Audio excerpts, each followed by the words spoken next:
Welcome to the Fast Lane. Nick Miles is our auto expert, so drop it into gear. You've got a green flag. Here's Nick. Incredibly, the second week that we are in our brand new studio, a huge amount of money spent bringing a new auto expert studio, and we get a view too. But it'd be a good day for a car drive, by the way, taking maybe some mountain roads, a little bit of an excursion. So welcome back to the show. I am Nick Miles.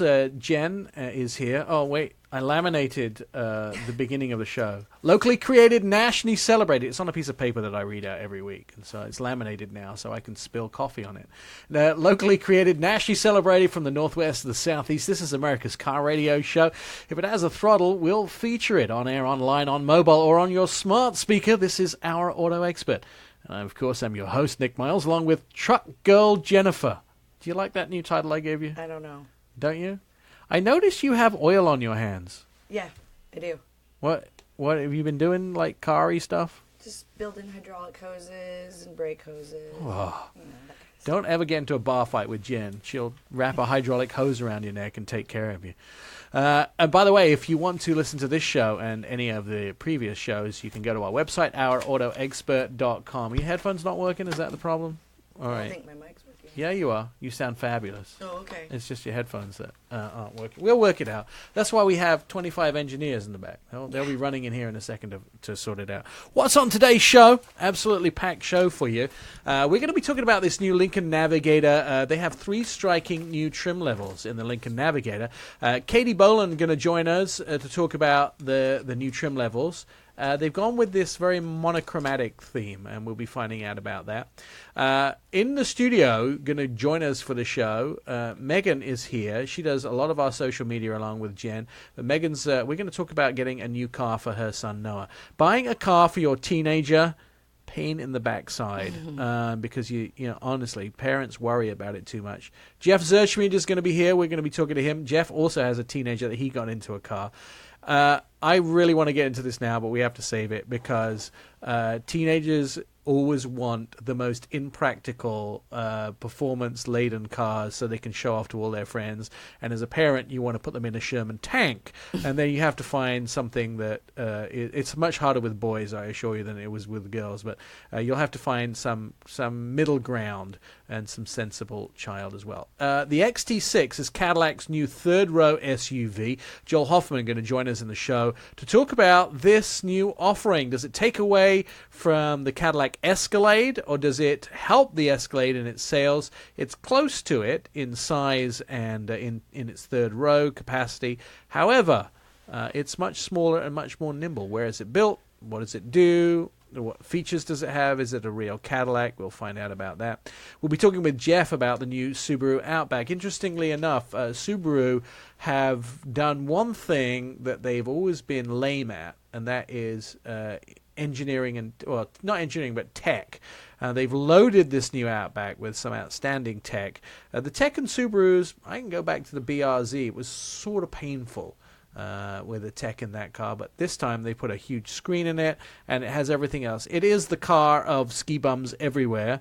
Jeff will be giving us an inside and outside of that, plus the Q3, which is Audi's new little baby vehicle. I was on the drive with Jeff in Nashville, and we drove the Audi Q3 for the first time. I could say free, the Audi Q3. It's not free, it's 3, the Audi new Q3. This is their baby SUV, but interestingly enough, I noticed a lot of rhetoric around the car was about lifestyle and those type of things, which always tells me that the car is not good. When the car company is throwing a whole bunch of, look over here, look at the pretty colors, look, this person makes craft-handed wallets, and this person makes donuts. Don't look at the car. So we'll be finding out from Jeff's opinion of whether he thinks it's really cool. Plus, Tesla. Are they finally in China? Does this mean an American car company, another American car company embedded in China? At the end of the show, Anton will be joining us to talk about the electric car boom, how that's going crazy. Also about Tesla's new adventures in China.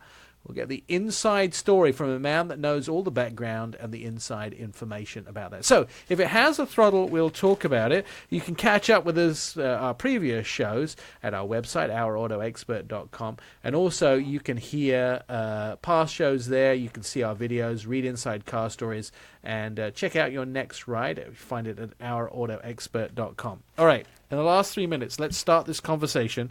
We might have to pick it up later. So welcome to the show, Jeff and Megan. Thanks, Nick. You have had... Megan's about to buy her son Noah a new car. Jeff bought his daughter a car. And Jen has a son who is much older. Mm-hmm. When I say much older, late 20s? Mm-hmm. Mm-hmm. Is the second half of his 20s? Mm-hmm. What did you buy Stephen for his first car? His very first car was a Camaro. Yeah, you're a good mom. You're a good mom. He really wanted well, because I have one, and he really wanted a car like mine, but I'm not going to give him a. You didn't give him a V. What you're telling me is you didn't give him a V8, did you? Correct. You gave him a V6. I did. So he had the look, but just not as much power. All right. For a first car. And he's still alive, which is a good thing. Yeah, now he has a Dodge Challenger. Yeah, well, now he went. What did you, Jeff? What did you get Katie for a new car? Well, originally we bought her an older Subaru Impreza to learn on, and then once she was out of college, we got her a Chevy Sonic, which she picked out herself. Oh, okay, that's good. So she's remarkably sensible. Yes, I know. And that's one thing about awesome. Girls. They do tend to be much more remarkably sensible. Maybe. Megan. What does Noah want? So, first of all, Noah's going to college next year, his first year of college. He's going where is he going to college? Oregon State. And he wants what?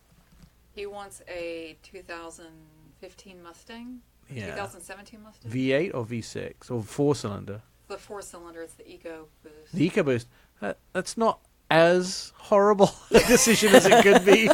Right, but I pay his insurance, and that means that my insurance will triple, because when you put a teenager in a sports car, you pay through the nose for it. Yeah. All right. And I'm telling you to put him in a Jeep Wrangler, because I think that's a great first car for a kid. It's pretty indestructible. A 2-door means that his friends are going to be, it's going to be a pain in the backside to climb into the back. Its gas mileage is not that great, so he won't be taking long road trips because it'll be too expensive. You got to think about tailoring all of these things for your kid. We'll get into this conversation later in the show. I will tell you though, don't make the mistake of buying him something that he's going to call you and say, "Mom, I wrecked the car." Oh, I know. Yeah. There. He'll do that anyway. Yep. Right. Coming up, we're going to be talking to Katie Bolen from Lincoln about the brand new Navigator. You're listening to Our Auto Expert. Welcome back to the show. I am a fan of large, sexy SUVs, especially if they have big motors in them. The trend is changing. I actually own a large luxury SUV, and I just I'm having the wheels and all the trims sprayed matte black. I haven't seen it yet, but I'm excited to see that. And interestingly enough, copying me is also Lincoln. I think, well, when I say they're copying me, hopefully they're copying me. On the phone with us joining us is Katie Bolen from Lincoln. Katie, I'm pressing the button. I don't know if you can hear me. Are you there, Katie? I'm definitely here. Thanks for speaking with me today, Nick. No problem. So Navigator has obviously been Lincoln's champion large SUV for many years, but you guys are changing it up and you're getting all like cool and rap song on us, right? You are 100% correct. For the 20 model year, we're bringing out a line called the monochromatic, and it is absolutely stunning. It's going to be coming in 3 colors, infinite black, ceramic pearl, and pristine white. And you were mentioning your tires a few months ago. This beauty has got some bold black 22s. I love the idea of having 22s on a car. What was stimulating this? Why did you guys decide to do this new? And there's 3 different packages. Am I right in saying there's 3 striking new monochromatic themes that you're doing? That is correct. There are 3 different colors within the entire palette. What we wanted to do was take hold of that simple, clean color trend that you've seen very popular in things going on with fashion and home decor and photography, and be able to really accentuate the beauty and the power of the Navigator. So what they did is they took this beautiful vehicle as it was already, and they adjusted the exterior of the vehicle to be in those very clean and crisp modes. So when you're looking at the vehicle, the front grille is the same color as the body. The front fascia, the skull caps on the mirrors, the spears, everything. And then they've got those 22s. It really draws attention to the vehicle. And it also helps the fact that the new wheels also look almost like jet turbines as well. Mm-hmm. Those are nice. They do. Yes, they do. So the whole idea too for these vehicles is, the Navigator has been packed with technology from the inception of the vehicle through to modern time. But you've included now the Co-Pilot 360 inside, the wireless charging pad, power running boards. So it's kind of decked out all the way. The shoppers in the segment of the 3-row SUV like the Navigator, are they looking for more luxury? In a way, yes. So the reason why we're putting in the additional technology into the vehicles is we want it to be purposeful, and we want to make that daily drive for those drivers an effortless experience. So a lot of the drivers with a 3-row SUV, many of them have families, which is part of the reason why Co-Pilot 360 is so important. It has blind spot detection, lane keeping system, brake controls, pedestrian detection. It's all about safety and what we can do with these vehicles. And one of the things that is always been tough with these big vehicles, they've always been based on a truck vehicle, of course, which Lincoln's parent company, Ford, has been hitting it out of the park for the last 40-plus years in the truck department. But at the same time, they are harder to drive because of their size. So 360 kind of reduces that difficulty in maneuvering the vehicle, getting it in the lane, also parking it as well. It gives the driver more options, whereas a lot of the other large SUVs don't give you that sort of extra safety shield. Absolutely. You've done your research. The other thing I noticed about the Navigator is when I had one out of the fleet, not the new versions with the monochromatic theme, but the original Navigator when it first was reborn a couple of years ago, and you actually have included driving modes in it. So instead of it just being in drive, reverse, park, you actually are able to change some of the features and the driving dynamics of the vehicle, but you actually have a driving mode which I guess the best way to say it would be excites you, right? Yes, yes, there is. There's an excite mode, there's a conserve mode, there's a deep conditions mode, so for things like deep snow, deep sand, you can basically tune this vehicle to your driving preference. So it's not really a one-size-fits-all because you can customize it very simply with just a turn of a button. And I love that idea of it. I actually didn't take it out of excite mode when I had it, I have to tell you too. Oh, you didn't? I'm sure I sucked the gas tank dry pretty quickly, but it was an awful lot of fun driving it in excite mode. On top of the driving performance and the fact that you can change the dynamics of the vehicle as well, the tech on the inside, one of the things that Lincoln has done is put a huge screen on the inside and made everything sort of within reach of the driver. So unlike perhaps other SUVs in the third row class, you have made this almost like a flight, like it could be something like a jet pilot would have, and all these different controls, heads, all these things are sort of within reach of the driver. Are people looking for more technology when they buy a large third row luxury SUV? They're looking for more technology when it's as easy to use as the way we've put everything within reach of the client. And this, of course, Navigator now is the most awarded SUV in its class, continues to impress, more than 66% of sales coming from other brands. Is that one of Lincoln's mantras, is to try and recruit people from other brands because you're offering them more than they can get with the brands they're at?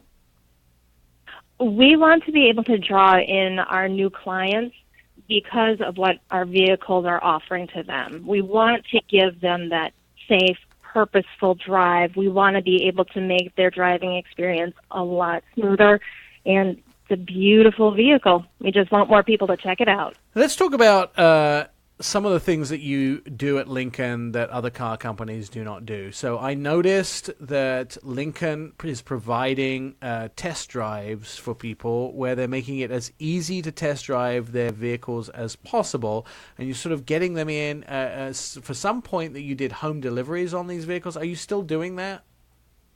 We are still doing home deliveries, yes.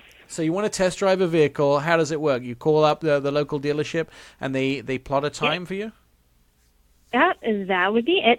They want to work towards what is going to be easiest for the clients. I mean, these clients are busy. They may not have the time to come to the store. So they would call their Lincoln store and say, I would love to be able to test drive this vehicle. Can we set something up? And then they would work together to find a time that would work for the client. I also love some of the concierge services that Lincoln is offering. So it's not just about a premium luxury car, it's also about a premium luxury experience. If you need to get your car serviced, Lincoln will take care of you more than just servicing your car.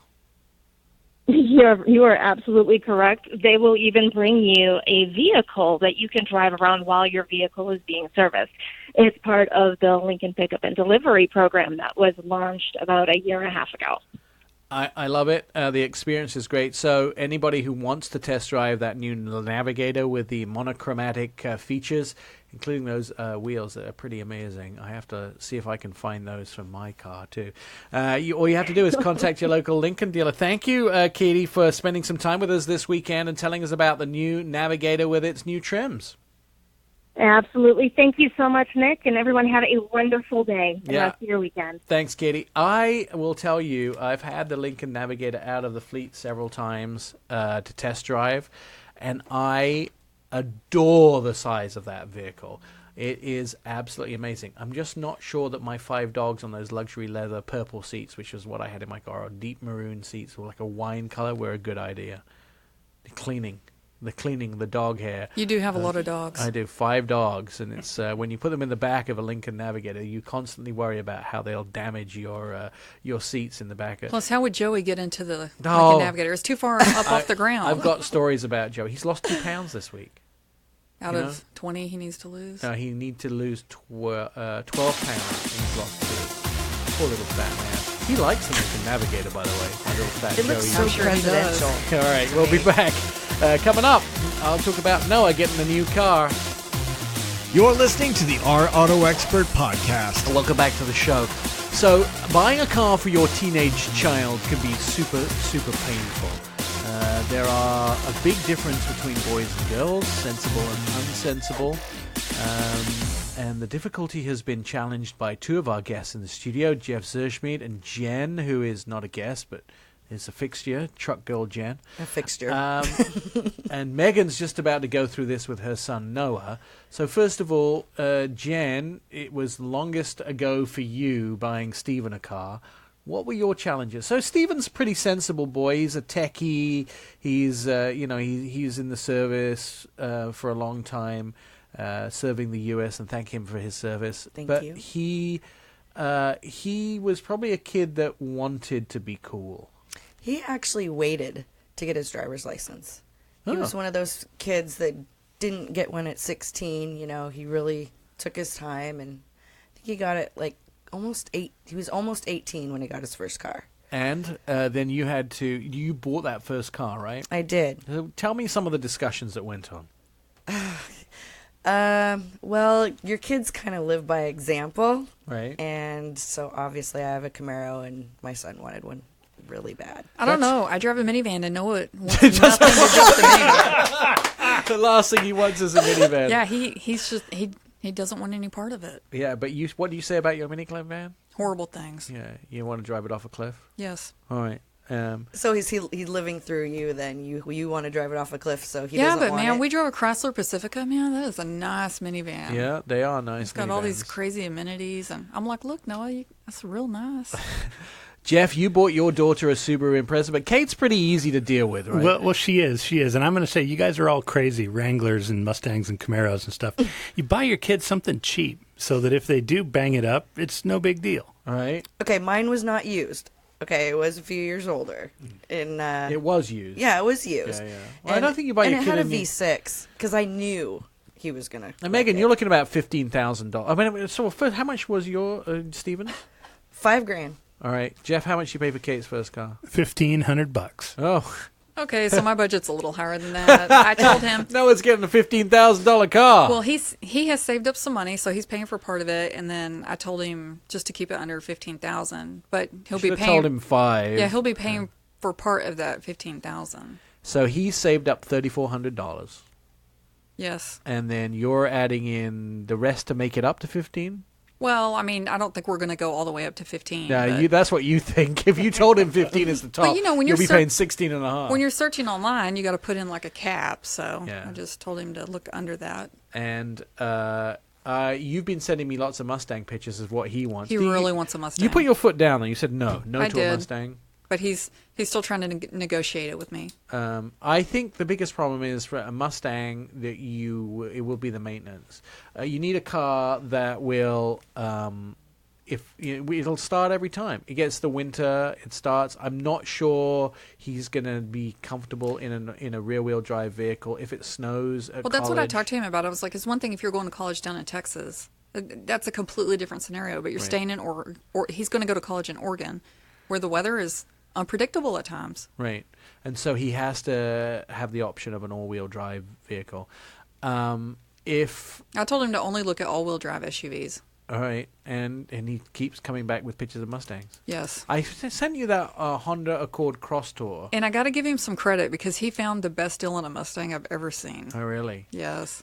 But you said no. So what's happening? Are you backing off and getting him a Mustang, or are you absolutely not going to get him? Because we're going to follow this story. No, I'm just not going to get him one. Developing story here. I just don't want to pay for the insurance. All right. So when Stephen moved to DC, that's what he had to do, was get an all-wheel drive car. And that's how he ended up in the Dodge. He has a Dodge Charger all-wheel drive. Yes. Which is actually a car I want. It's so beautiful. It's on my list. Really? I've never driven it. He only lets me drink water in it. That's it. Really? When do your kids become the boss? I know, right? Well, he bought it brand new off the lot, his first, expensive car. So. And how does it look? It still looks great. Right. Hey, Nick, are we allowed to eat in that car you loaned us? No. Oops. Too late. I've been loaning. Megan's been driving one of my cars until Noah gets his new. So it's going to stimulate me to find a great deal. I'm driving your car while he drives the minivan. He's so pissed off. Oh no, his poor boy is upset. So we're going to try and buy him a car this week. We're going to go out and we're going to go to a few dealers and see if we can get him into a vehicle. At the same time, he has to stick to your rules, right? What kind of rules? Well, what do you mean? All-wheel drive SUV. Oh, yeah. So we can't deviate. I mean, unless you just found something better. I don't know. No, see, this is the trouble. If you make rules, you got to stick to them. Maybe if it was a truck. I mean, if I could find a great deal on a truck, I would love to put him in a pickup truck. All right, that's a good idea, too. A Chevy Silverado. There you go. Yeah. That's a great idea, because you can't crash those. All right, more to come on Our Auto Expert.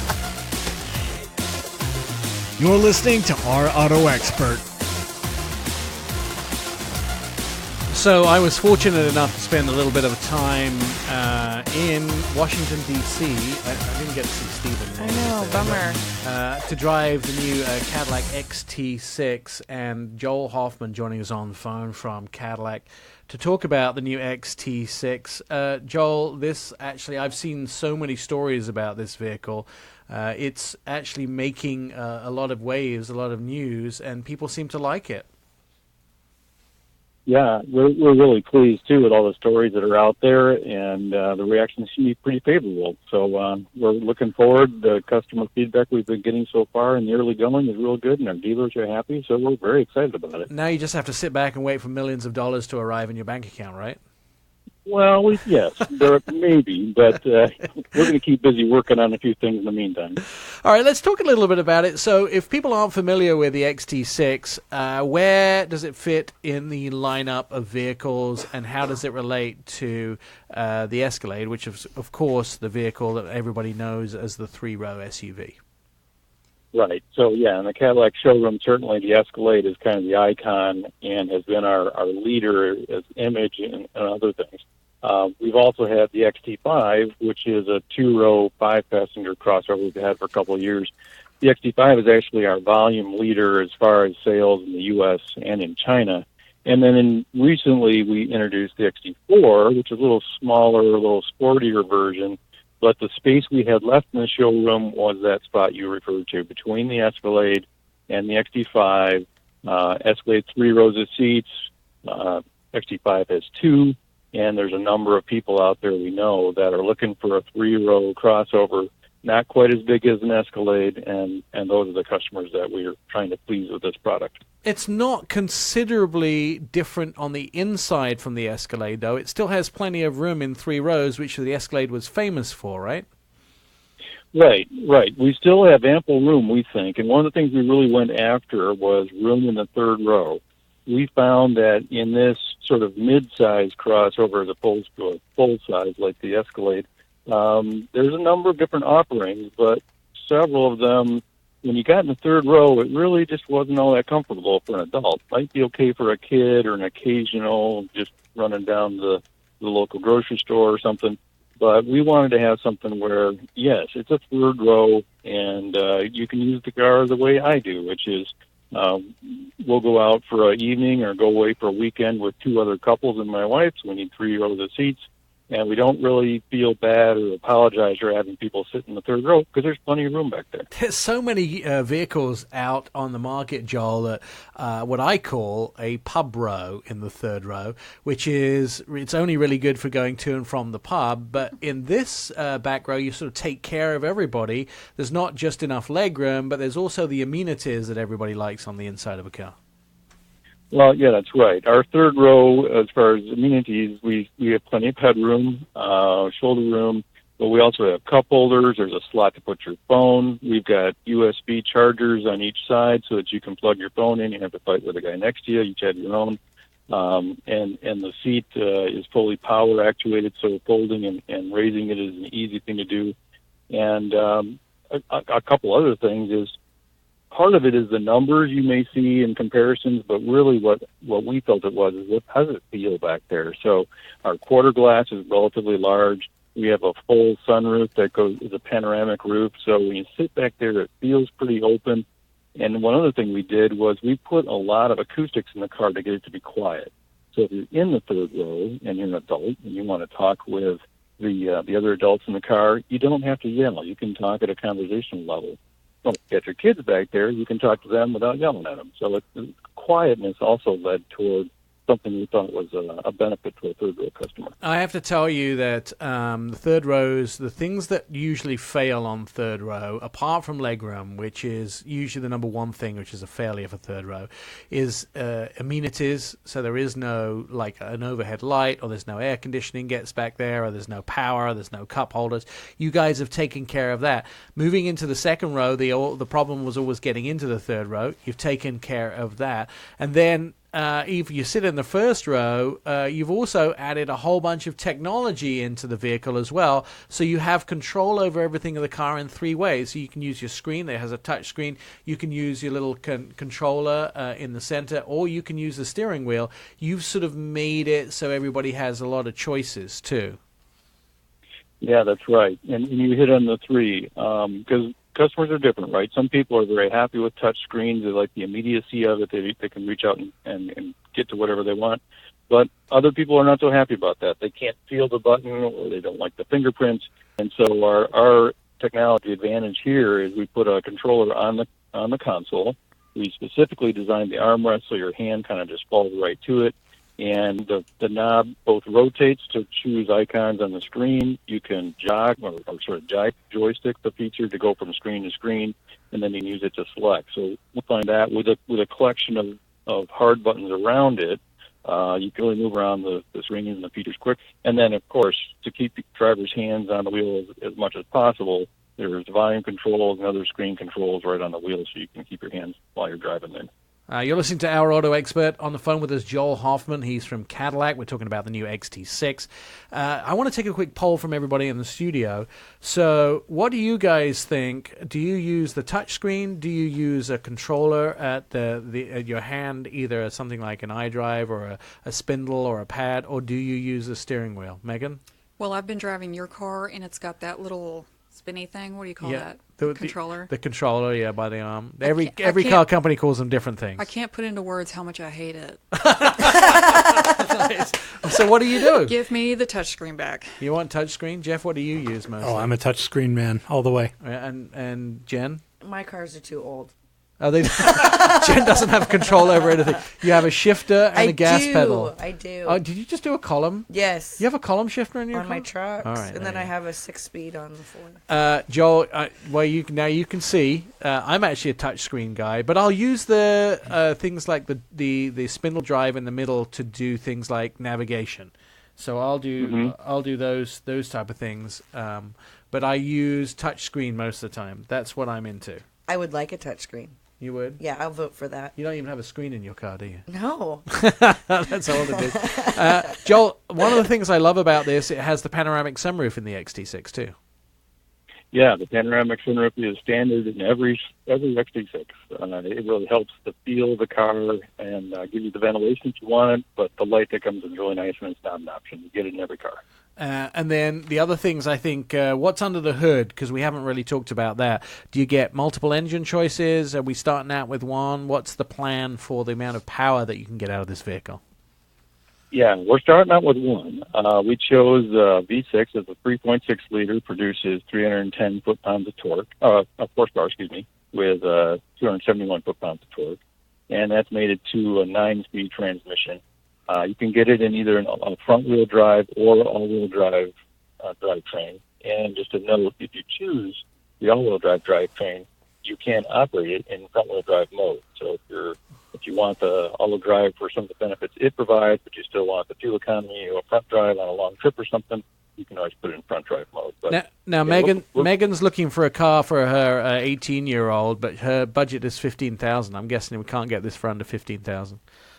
Well, not brand new. It should wait a little bit, maybe.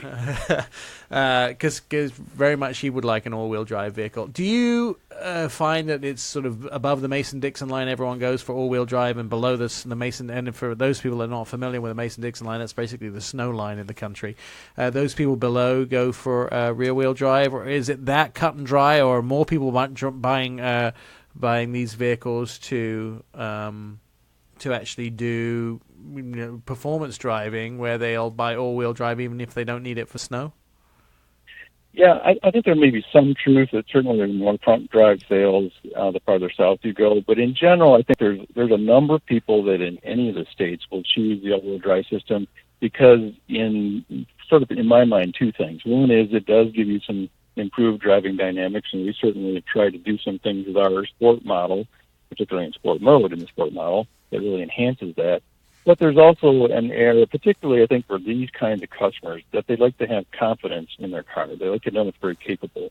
And so while they may be in an area that doesn't get a lot of snow, there could be an occasional snowy day or a rainy surface that they're concerned about, and just having that option to go in the all-wheel drive system bolsters confidence. And that's part of what you want, I think, when you're ordering a luxury car, is the confidence that you have that you're able to do what you want and feel good about the car that you're in.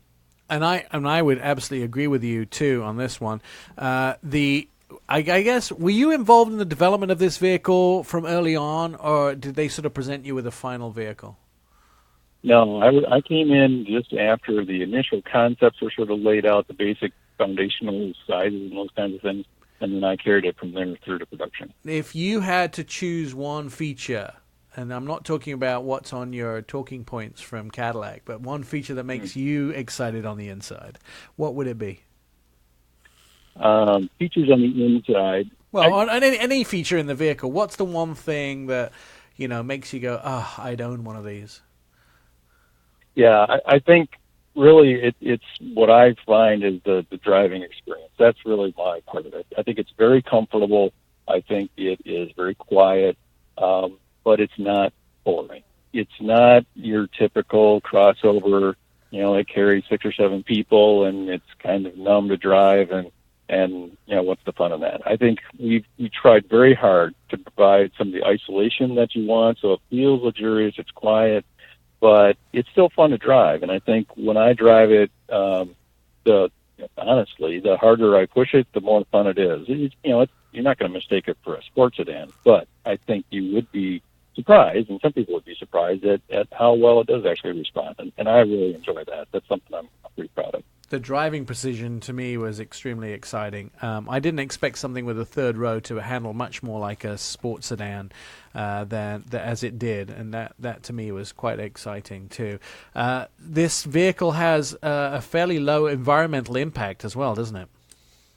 Yeah, we did pretty well, we think. You got to consider the market, the size of the car, 7 passengers, and we're north of 4,000 pounds.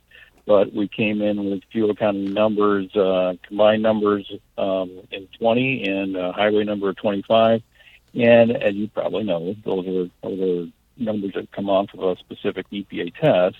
When I actually drove out to where I met you in the Virginias, and we on that drive out, we averaged 29 miles per gallon cruising on the highway at highway speed. So. Yeah, I mean, I actually enjoy the fact that automakers now they sort of underestimate they underestimate fuel economy. You seem to get a lot better than the official numbers are, and that makes me feel good. Especially 0 to 60 times, by the way, when an automaker says, "Oh, you can do it in 4 seconds," and I do it in 3.9. That always makes me happier too. So this has a towing option. Oh yeah, you can tow too, right? Yeah, we can tow to 4,000 pounds if you get the trailering package. That's awesome. All right, price and availability, Joel. Price, if you get the luxury model, starts in around $53,000, and the all-wheel drive sport model is just a little bit more than that, around $58,000. There is a lot more content that you get in this group, but you wouldn't get in the much.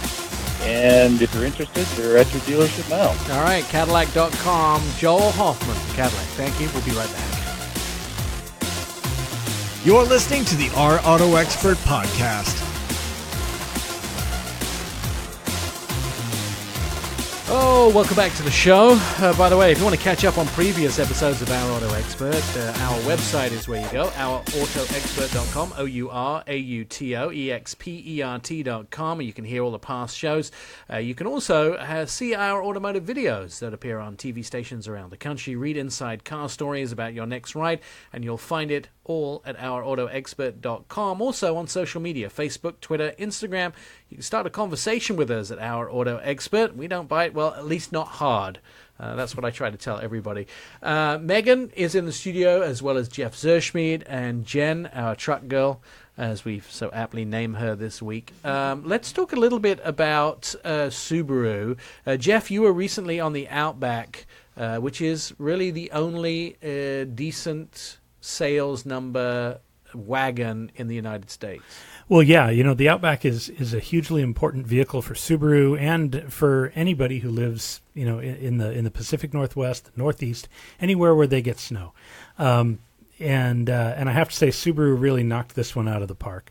It's the 6th generation of the Outback. They're building on success, and they just did a great job with this new car. The things that jump to mind, and historically about Outback, is the fact that Subaru has had this sort of symmetrical all-wheel drive system that can get through any sort of road conditions. Within a point. I mean, it only has so much ground clearance, I think 11 inches or so of ground clearance. But what they've also have, and Subaru's number one safety feature, which I find that most people miss, they list this as the number one safety feature, is the view. They want you to be able to see everything through the windows, so they don't put mirrors in the way and big A, B, or C pillars. They want a big rear window so you can see out of the mirror. Finally, somebody that actually, doesn't sacrifice the visuals of a vehicle, the greenhouse, the glass, for style, where you can actually, and they're not horribly styled by any means. No, it's a very attractive car. Attractive car. At the same time, their number one safety feature is visuals. But the thing that jumps out about the new one is this giant iPad-style screen in it.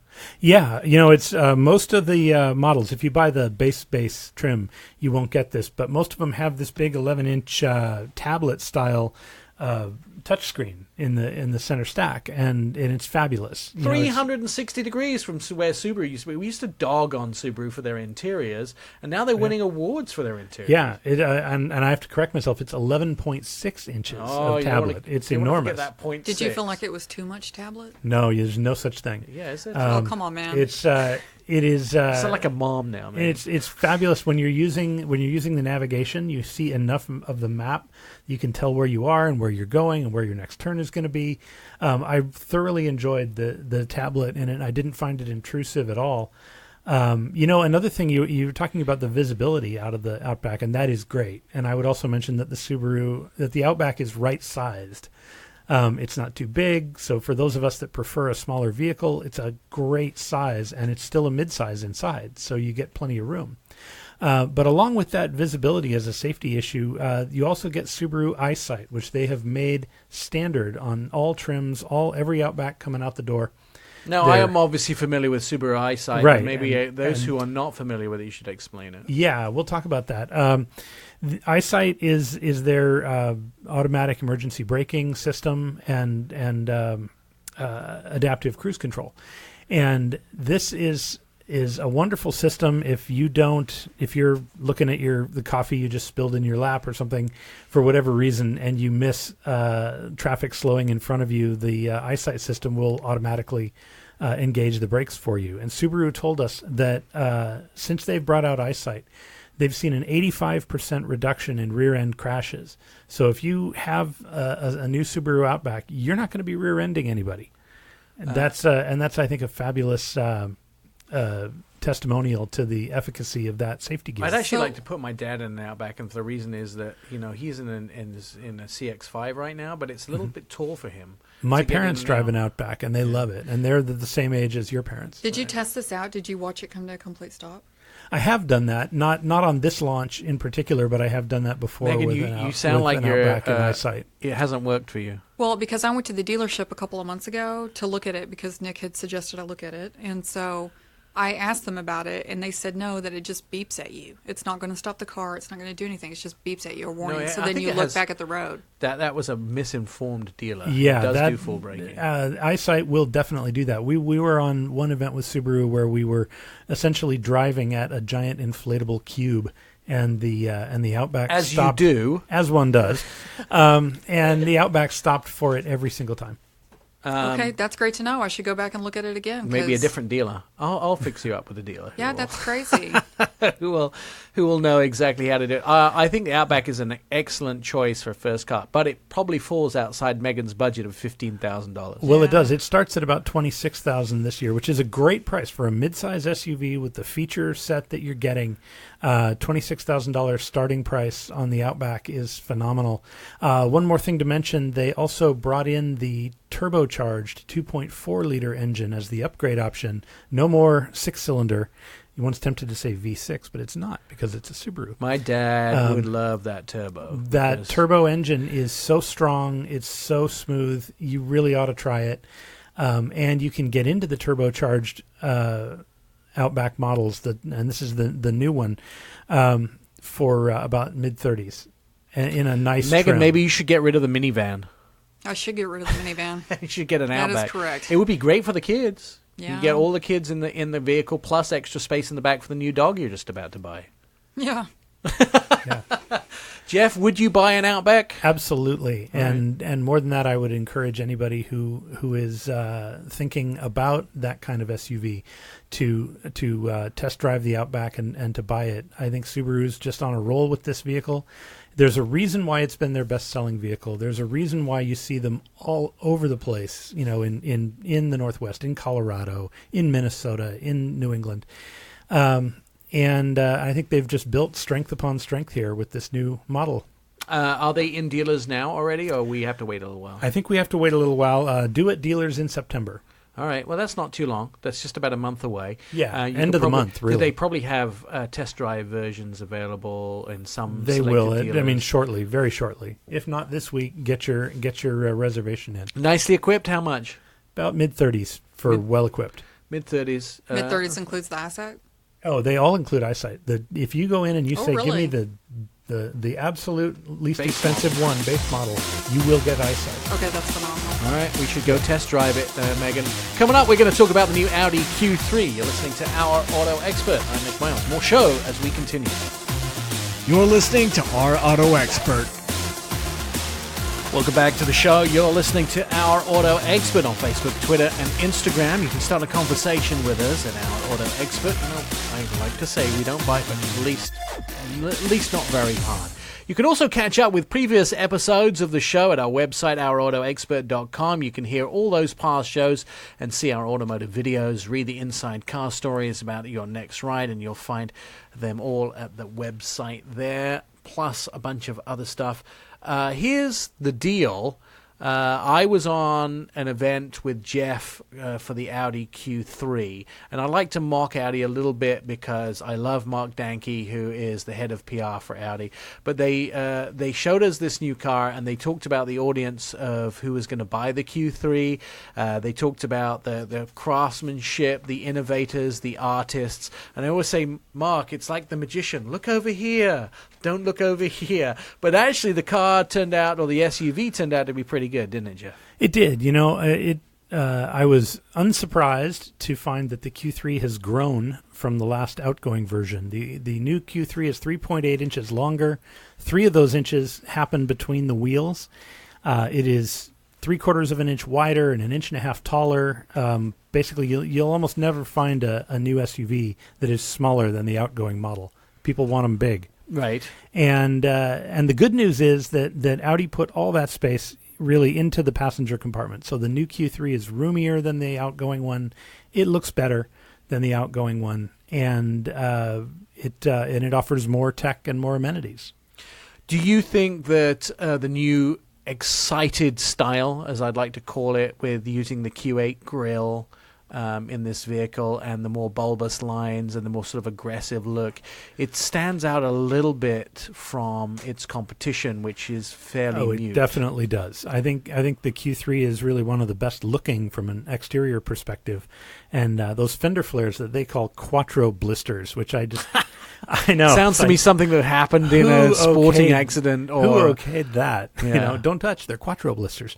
Blisters. But doesn't that sound like you were doing something and accidentally you got quattro blisters you didn't expect? It's a terrible name, but it's but it's the actual fender flares that they're talking about are super attractive, and I think they really give the Q3 a sporty kind of aspect on the road, and it's a car that you would be proud to drive and park anywhere. I would absolutely agree.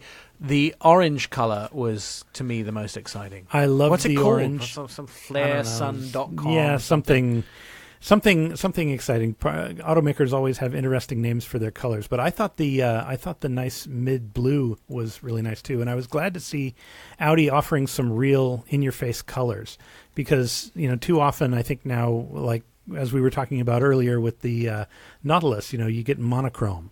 Right, everybody's like, oh, it's silver, white, or black. Sorry, put me to sleep. What did they say? 50 Shades of Grey is actually the Audi colors, not a movie. Right. That's the joke they always make. Although now, with the Q3, you've got this bright orange, you've got a wonderful blue. So you've got some real colors to choose from. And I love that, and I give Audi big props for that. Yeah, I think a lot of times they've realized that it does help in resale value, but it doesn't help in initial value. They talk about the craftsmanship in this vehicle and the sort of people buying it. So we sat through a lot of dinners that had sort of award-winning chefs who've won James Beard Awards, chefs who have their own craft restaurants. They had a lot of drinks that were handcrafted with alcohol made in small batch distilleries around the country. They did this sort of special cronut stop with handmade donuts, which were a mixture between incredibly good, incredibly high in calories too. Mixture between croissants and donuts. By the way, that's just a whole thing. If you're not familiar with this, wherever you live, you need to find a cronut store. They make croissants and then then deep fry them like donuts, so they turn out to be like donuts. They are honestly the closest thing to a pharmaceutical drug, not a pharmaceutical drug. I had the key lime pie version of it. So did I. Oh my goodness me! I'm right now. I'm on this 6, 8, and 16 thing where you don't eat until noon every day. I'm starving because I haven't eaten, and all I can imagine is a key lime pie cronut. Sorry, there you go. Diversion. But so they talk about all of these things, the craftedness of this vehicle, and I always am suspicious when this happens with a car company because it's always like the magician thing where they want you to look over here and look over there. The truth is, this is fairly reasonable. The price isn't cheap though. It starts at $35,695 for the base model, and they have two trims of the sort of standard look, because the other one is the S line, which is an exterior appearance package, wheels and bumpers and trim and stuff, and there's 3 trim levels of S line. And it tops out in the mid 40s. If you add some options and things, you can probably get it north of $45,000 to buy one of these. But you can get into it, and here's the best thing: the base model, the base trim, which we did see there, is well equipped. It is super nice inside, and that's $35,695. So for the price of your top end of one of the economy brands, you can get into an Audi and get into that what they call entry premium space.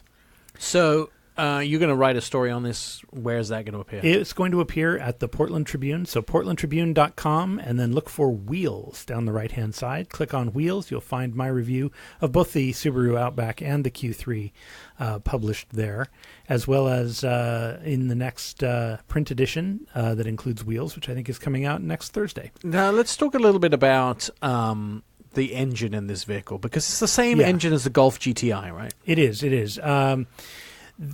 Compared to the outgoing Q3, Audi's bumped the horsepower by 20 horsepower or so, and up to 50 in foot-pounds of torque. I didn't notice a lack in power in this vehicle. It seems to be well balanced. There's plenty of power. We thought, and I talked to other journalists who agreed, the transmission, which is an 8-speed Tiptronic automatic, tended to shift a little rough. It was a little harsh on the upshifts and downshifts, but plenty of engine power.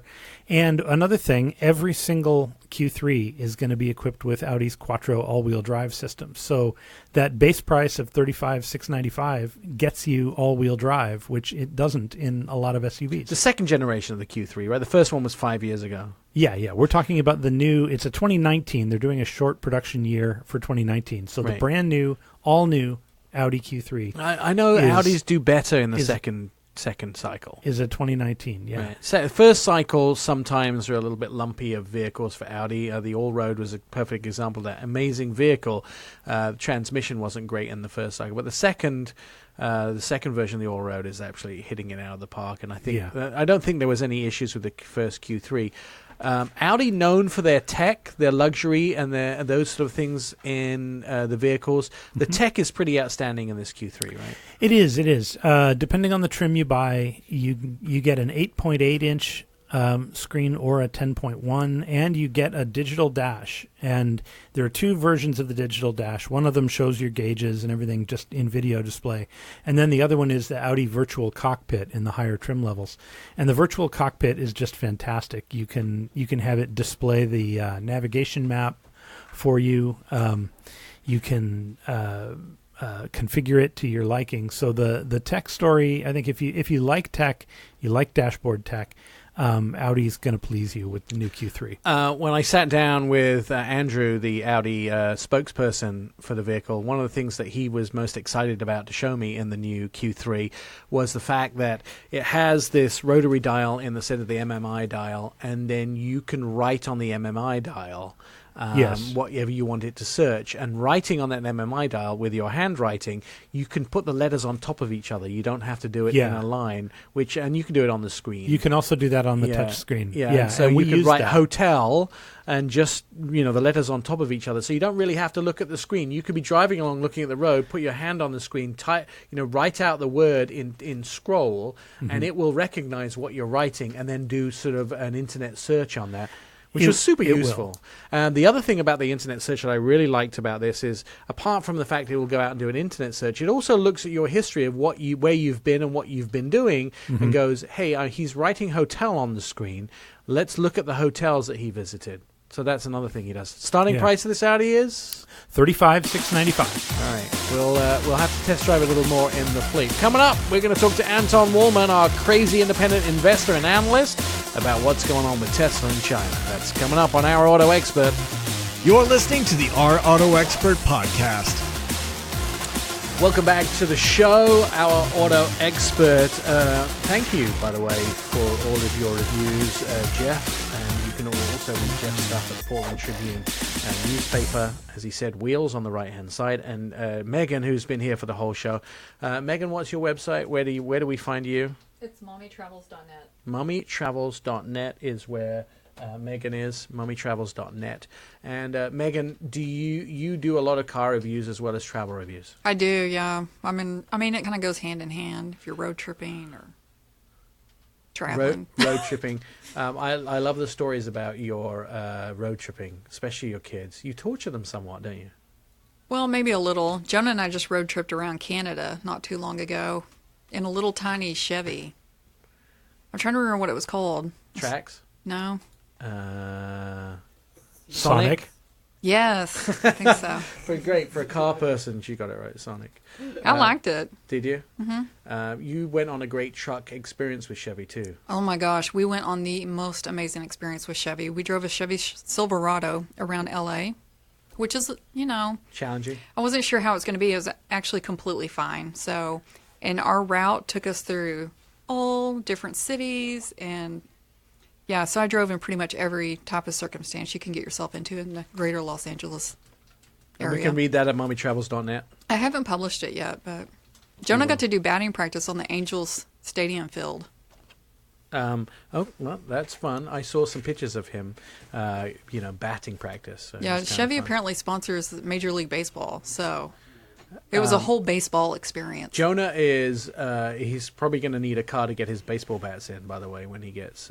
Eventually. He's only 12.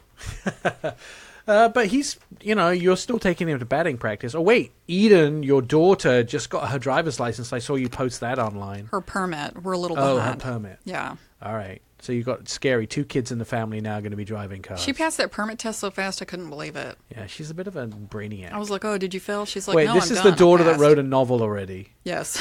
How old is she? She's 15. She wrote a novel and she's 15. But it's interesting because I'm like, well, what kind of car do you want? And she could care less.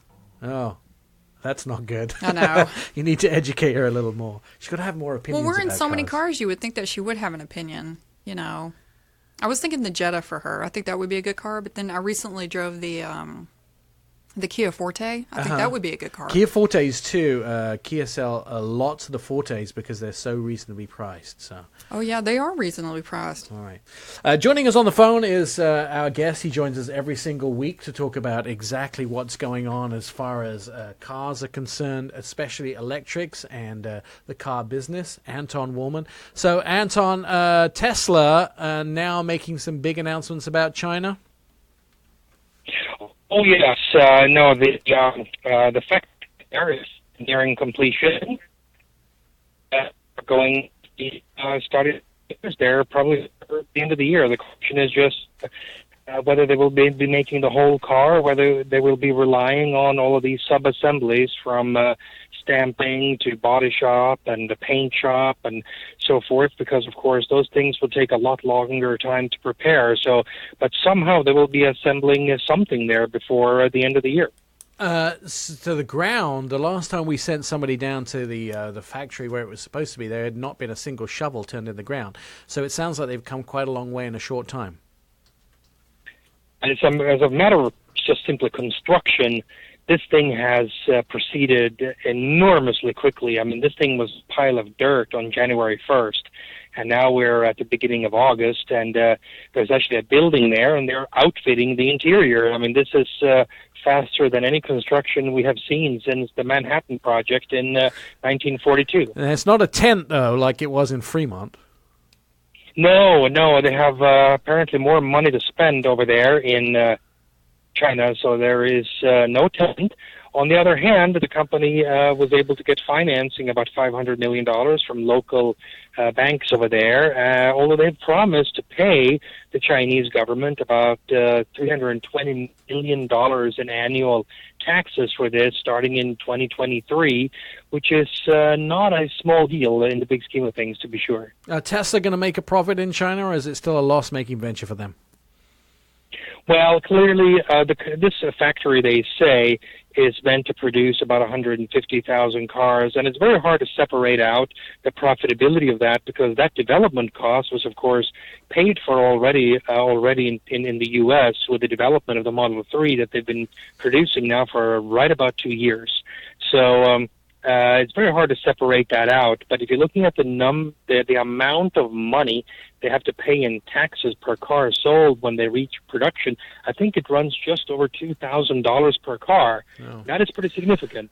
Stand by, Anton. Let's take a quick break for the news. When we come back, I want to pick up the conversation about Tesla in China and their first factory. Plus, I also want to look at some of the other key stories that are going on in the automotive news and the electric news. That's as Our Auto Expert continues. You're listening to Our Auto Expert. Anton Wallman's still on the phone with us. We're talking about Tesla in China and the fact that the new factory goes in. Anton, what vehicles are scheduled to be made in China, and will they be adding vehicles different from their factory in California? Did we lose Anton? Anton, are you there?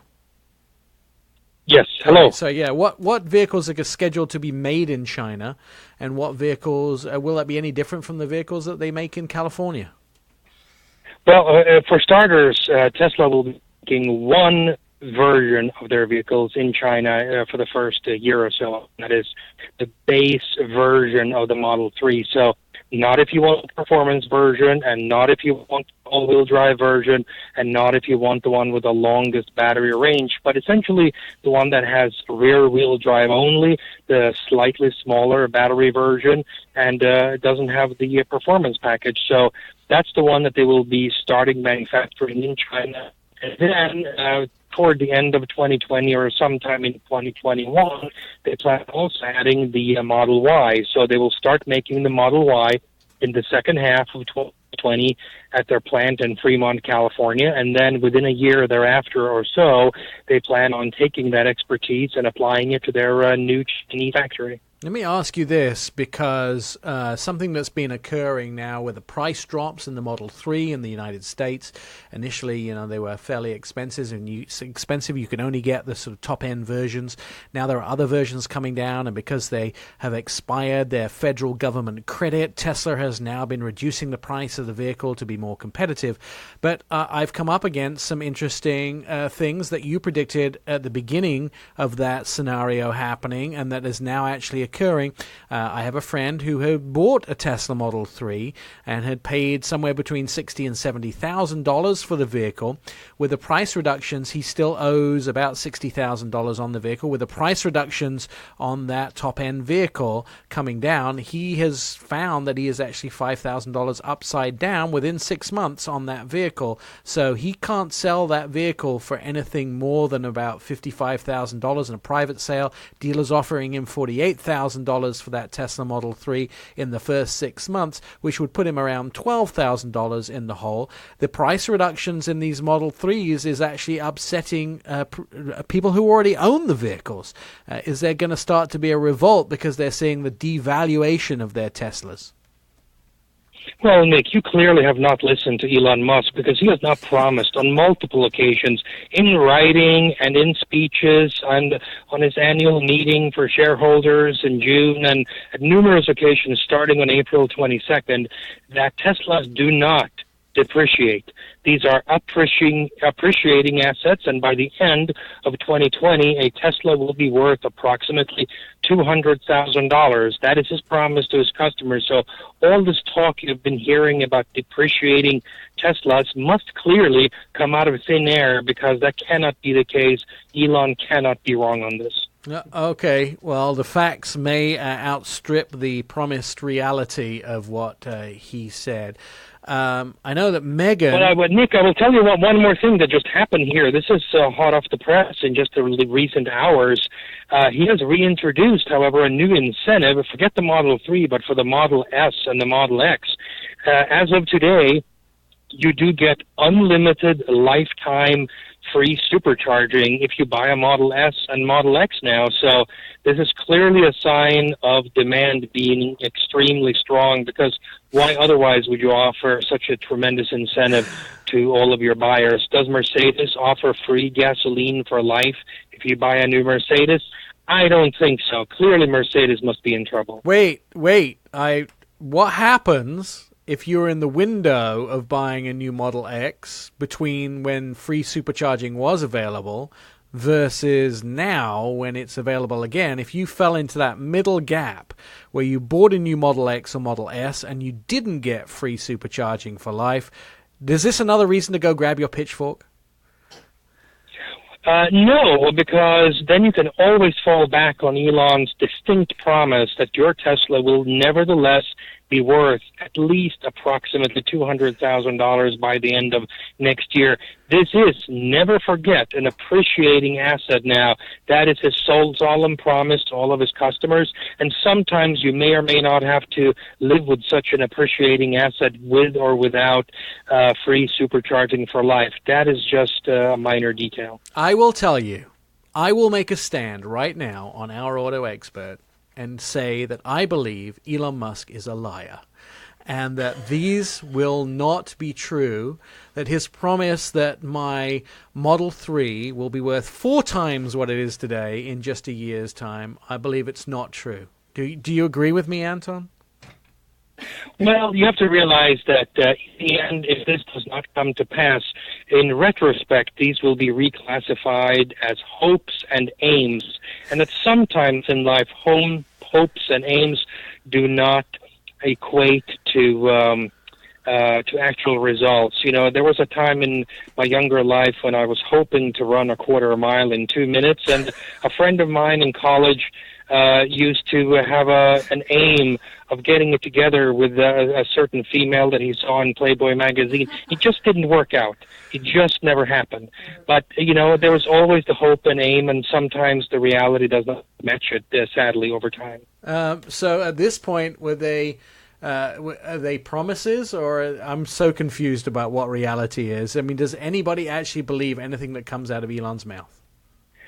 Well, to be serious for a moment, of course, nobody believes any of this stuff, but this is what he has said starting on April 22nd on the Autonomy Investor Day that was held at the company's headquarters. It was restated again on April 24th at the first quarter financial results call, again in early June at the annual shareholder meeting, and in subsequent tweets that he has been doing here just within the last 30 days. So he keeps saying it. Nobody seems to be really believing it, but this will be an interesting race against time between now and the end of 2020, when I think a lot of people may end up having quite a bit of fun with these promises.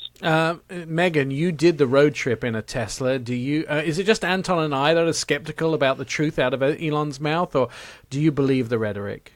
Do I believe the rhetoric?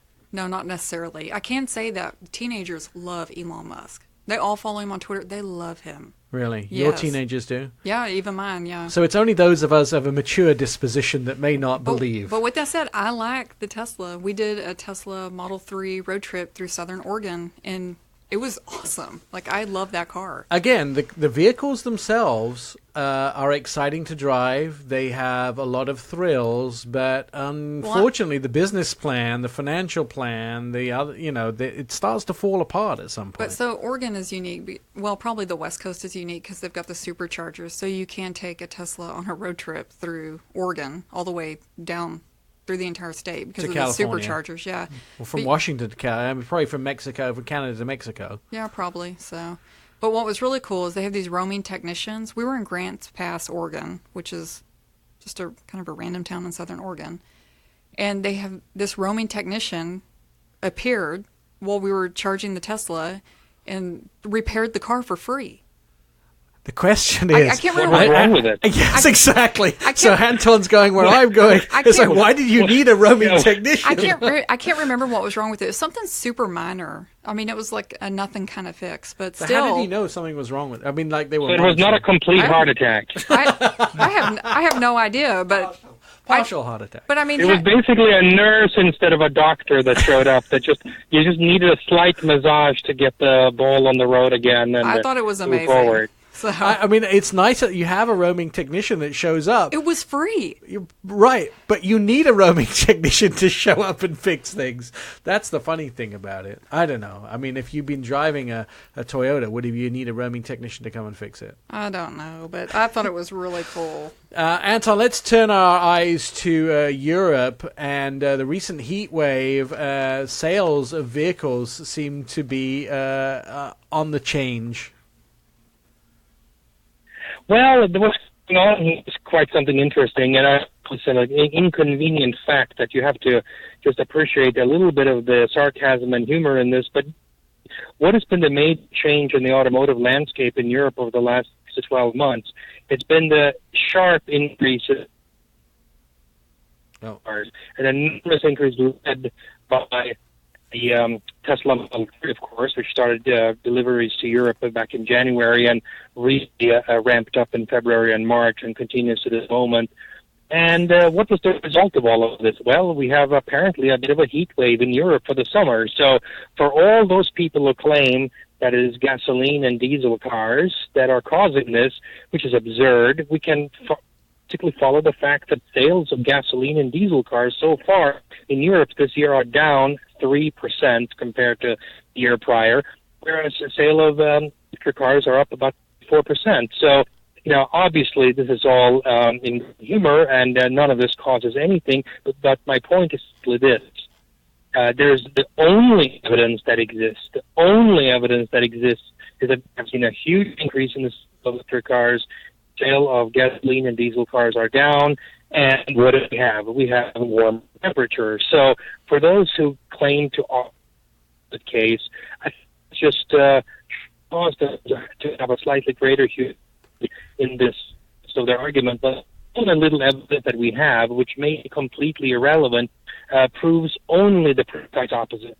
I mean, where are they having this heat wave? Every time I'm in Europe in the summer, I am sweating to death. It is super hot in the summer over there. It's been over 100 degrees in Europe. Okay, that's hotter than... Okay. It's been... I was in Munich about a month ago, and it was 97 degrees in the day. Which wow, was, okay. When I was in Munich, it was the dead of summer, July, and we were wearing... like raincoats and jeans. It was not warm. Yeah, your timing for your vacations, Megan, needs, so you should consult a travel expert and get some better weather. I know one. I know. Usually, Europeans, especially up north, they tend to take about 4 weeks off in July or August and fly down to Spain, Portugal, southern Italy, or Greece, or any of the various islands there, Crete or Rhodes. Why? Because they like it hot. Suddenly it got so warm that they didn't feel a need to go down south anymore, apparently. And now they're complaining that they're saving some money, not having to spend all their travel budget traveling down south for their 4-week vacation. I really don't see the problem here. Me neither. I'm hoping they drop the prices in Greece, and then I can go back. There you go. That's a good one. Anton, where can we read your stuff? Primarily at seekingalpha.com and also on thestreet.com. Excellent. Anton Wallman, he is our resident. I would like to call him sometimes nerd, but he is a specialist in independent investment and analyst of what's going on in the auto industry, especially with Tesla and electric cars. Megan, where can we read your stuff? At mommytravels.net. And you have all your articles and lots of pictures and me and you facing some llamas. Oh, God, the llamas. And Jeff?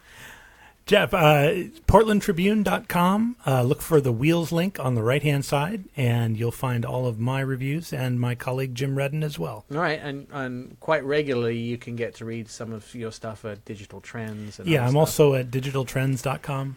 You can find me there. All right, we, of course, have all the versions of this show. So you can catch up with those previous episodes of the show at our website, ourautoexpert.com.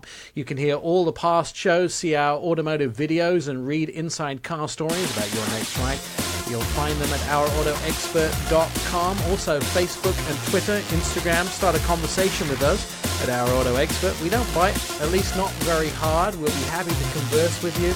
And Jen, you can see all of our social media stuff there and lots of pictures of all of us on the website. So you get to see what everybody looks like, except Nick, because she hasn't sent me a picture yet. We'll see you again next week. I didn't know you wanted a picture.